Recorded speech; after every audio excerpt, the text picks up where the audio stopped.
Hi, Simon Elliott. It's your mom. I'm going to read the next story of the Peter Rabbit storybook, which is The Tale of Two Bad Mice. Uh-oh. Two bad mice. I wonder what they did.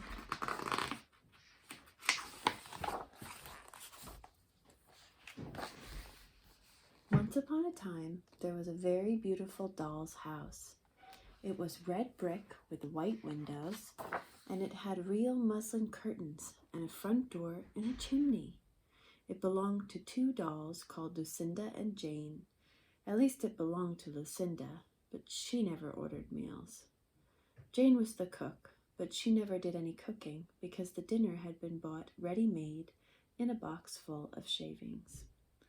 There were 2 red lobsters and a ham, a fish, a pudding, and some pears and oranges. They would not come off the plates, but they were extremely beautiful. One morning, Lucinda and Jane had gone out for a drive in the doll's car. There was no one in the nursery, and it was very quiet. Presently, there was a little scuffling, scratching noise in the corner near the fireplace, where there was a hole under the skirting board. Tom Thumb put out his head for a moment, and then popped it in again. So here are the 2 dolls, Lucinda and Jane. And here's a toy in the nursery.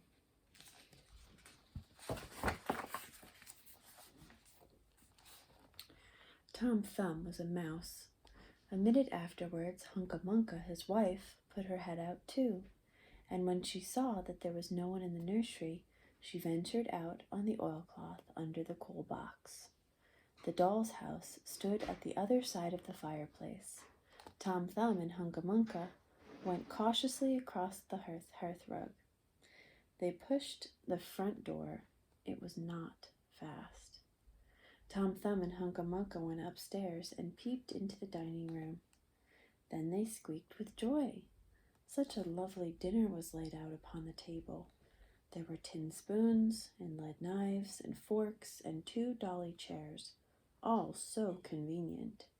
Tom Thumb set to work at once to carve the ham. It was a beautiful shiny yellow streaked with red. So the 2 mice, their names were Tom Thumb and his wife Hunca Munca.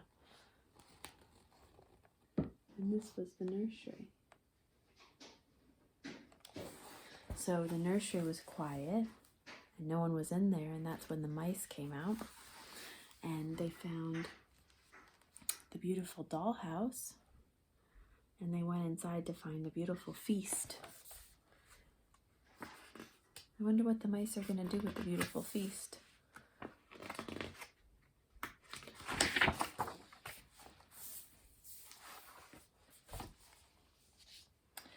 The knife crumpled up and hurt him. He put his finger in his mouth. It is not boiled enough. It's hard. You have a try, Hunca Munca. Hunca Munca stood up in her chair and chopped at the ham with another lead knife. It's as hard as the hams at the cheesemonger's, said Hunca Munca. The ham broke off the plate with a jerk and rolled under the table. Let it alone, said Tom Thumb. Give me some fish, Hunca Munca. Hunca Munca tried every tin spoon in turn. The fish was glued to the dish. Then Tom Thumb lost his temper. He put the ham in the middle of the floor and hit it with the tongs and with the shovel. Bang, bang, smash, smash. The ham flew all into pieces, for underneath the shiny paint it was made of nothing but plaster. Then there was no end to the rage and disappointment of Tom Thumb and Hunca Munca.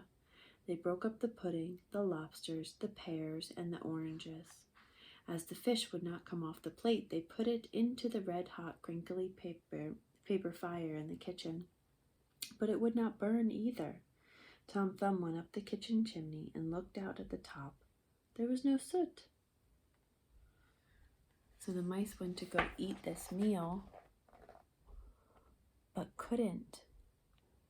They learned that the meal was it was fake food. It was fake food in a dollhouse.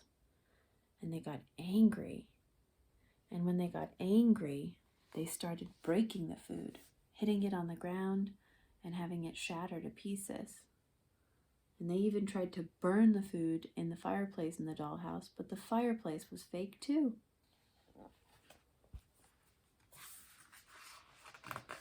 I can make a connection to your play food in the toy room.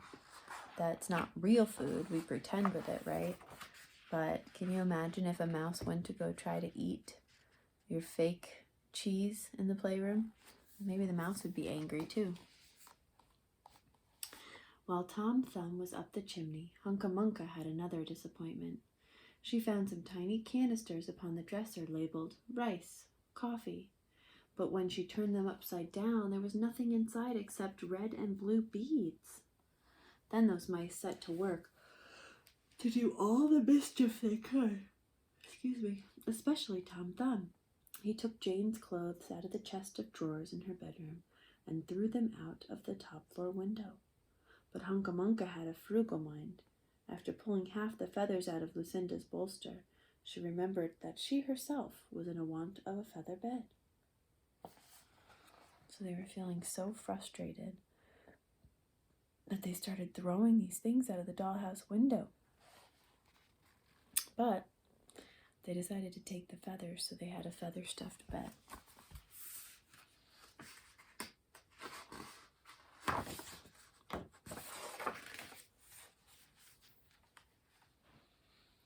With Tom Thumb's assistance, she carried the bolster downstairs and across the rug. It was difficult to squeeze the bolster into the mouse hole, but they managed it somehow. Then Hunca Munca went back and fetched a chair, a bookcase, a birdcage, and several small odds and ends. The bookcase and the birdcage refused to go into the mouse hole. Hunca Munca left them behind the coal box and went to fetch a cradle. Hunca Munca was just returning with another chair when suddenly there was noise of talking outside upon the landing. The mice rushed back to their hole, and the dolls came into the nursery. What a sight met the eyes of Lucinda and Jane! Lucinda sat upon the upset kitchen stove and stared, and Jane leant against the kitchen dresser and smiled, but neither of them made any remark. The bookcase and the birdcage were rescued from under the coal box, but Hunca Munca has got the cradle and some of Lucinda's clothes. She also has some useful pots and pans, and several other things. The little girl that the doll's house belonged to said, "I will get a doll dressed like a policeman." But the nurse said, "I will set a mousetrap." So they noticed that the furniture from the dollhouse was missing, and there was some out of the dollhouse, and so they suspected that the mice had it.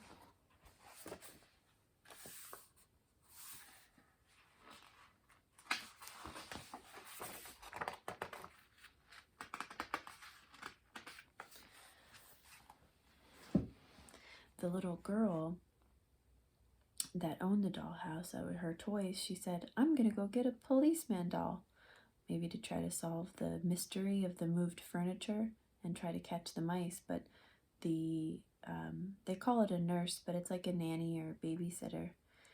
They had a different idea. They wanted to put out mouse traps. Ooh. So that is the story of the two bad mice. But they were not so very, very naughty after all, because Tom Thumb paid for everything he broke. He found a crooked sixpence under the rug, and upon Christmas Eve he and Hunca Munca stuffed it into one of the stockings of Lucinda and Jane. And very early every morning, before anybody is awake, Hunca Munca comes with her dustpan and her broom to sweep the dolly's house. So here's Tom Thumb and Hunca Munca putting the money in the stocking of the dolls to pay for what they took. And it's nice that Tom Thumb's wife, Hunca Munca, one of the mice, she sweeps the dollhouse for the dolls to make up for it. All right, so I hope that you have a good day today. I'm thinking about you. And I would say for today, it would be really fun. I know that you tried to play Mr. McGregor's Garden, but I feel like it might be really fun to build a little mouse house and maybe try to sneak some things into your mouse house from the playroom. I feel like you guys would do a good job with making a mouse house and sneaking play food and toys into your mouse house without maybe dad or each other seeing. All right, have a fun day, and I'll see you when I get home from work. Love you guys.